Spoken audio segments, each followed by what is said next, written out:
to my dying father as his body was ravaged by the cancer that killed him. And I realized I'd heard those screams before. In the slaughterhouse, their eyes stabbed out and their tendons slashed on the cattle ships to the Middle East, and the dying mother wail as a harpoon explodes in her brain as she calls out to her calf. Their cries were the cries of my father. And I discovered that when we suffer as equals. And in their capacity to suffer, a dog is a pig, is a bear, is a boy. Meat today is the new asbestos, more murderous than tobacco. CO2, methane and nitrous oxide from the livestock industry are killing our oceans with acidic, hypoxic dead zones. 90% of small fish are ground up into pellets to feed to livestock.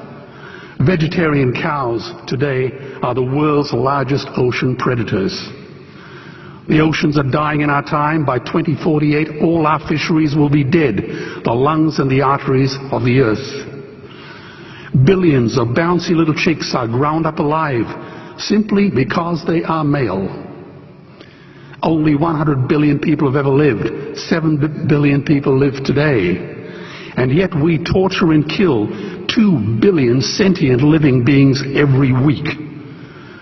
10,000 entire species are wiped out every year because of the actions of one. And we are now facing the 6th mass extinction in cosmological history. If any other organism did this, a biologist would call them a virus. It is a crime against humanity of unimaginable proportions. But happily, the world is changing. 10 years ago, Twitter was a bird sound. www was a stuck keyboard. Cloud was in the sky. 4G was a parking space. Google was a baby's burp. Skype was a typo. And Al-Qaeda was my plumber. Victor Hugo said, "There is nothing more powerful than an idea whose time has come." Well, animal rights today is now the greatest social justice issue since the abolition of slavery. Do you know there are over 600 million vegetarians in this world?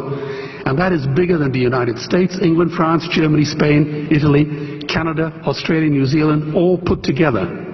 If we were one nation, we would be bigger than the 27 nations of the European Union. Can you believe that?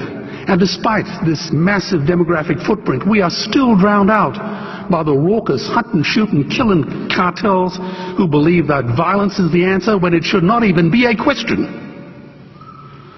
Meat kills animals, kills us, and is killing our economies. Medicare has already bankrupted the United States. They will need $8 trillion invested in treasury bills just to pay the interest, and they have precisely zero.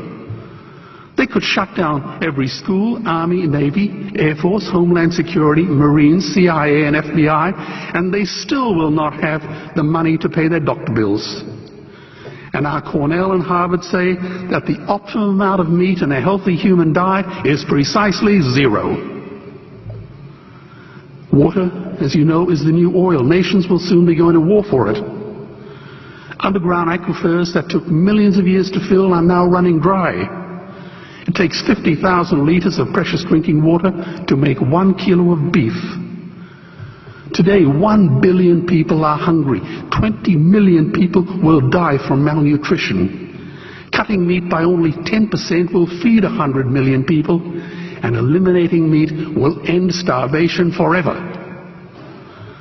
If everyone ate a Western diet, we would need 2 planet Earths to feed us. We've only got one, and she is dying. Greenhouse gas emissions from livestock is 50% greater than transport, as Peter said. Cars, trains, buses, ships, lorries, the whole lot. And as I travel around the world, I see poor countries who sell their grain to the West while their own children starve in their arms. And the West feeds it to livestock so we can eat a steak?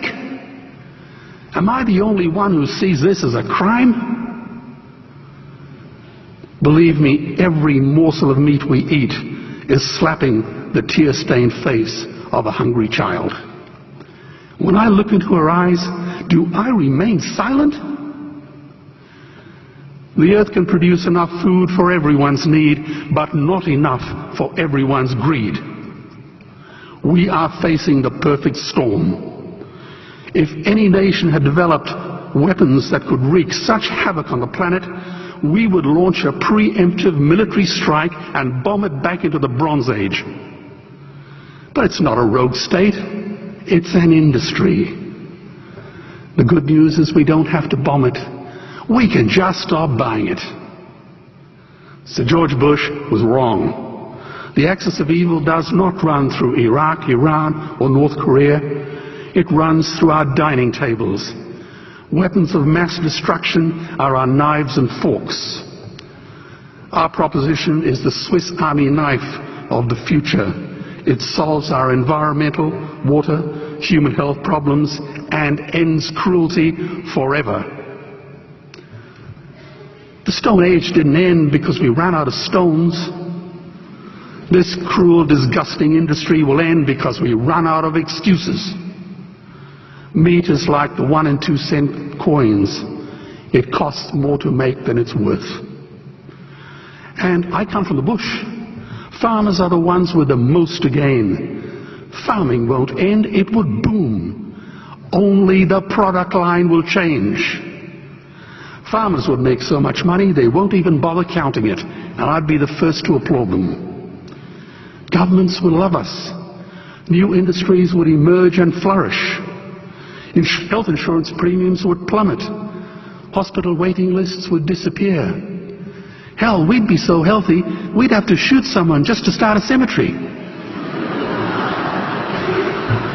So tonight I have 2 challenges for the opposition. 2 challenges.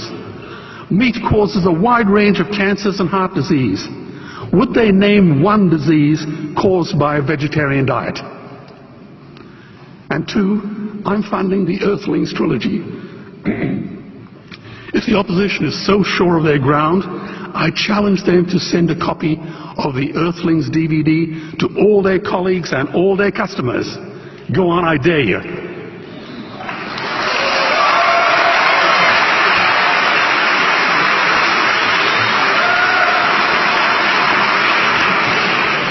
Animals are not just other species, they are other nations, and we murder them at our peril. The peace map is drawn on a menu. Peace is not just the absence of war, it is the presence of justice.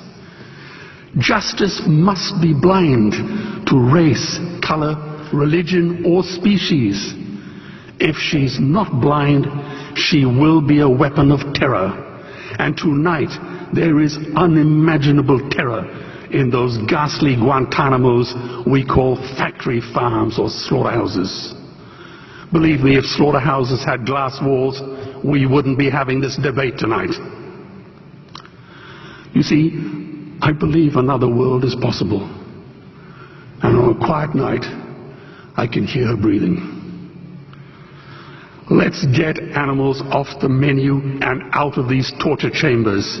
Please vote tonight for those who have no voice. Thank you.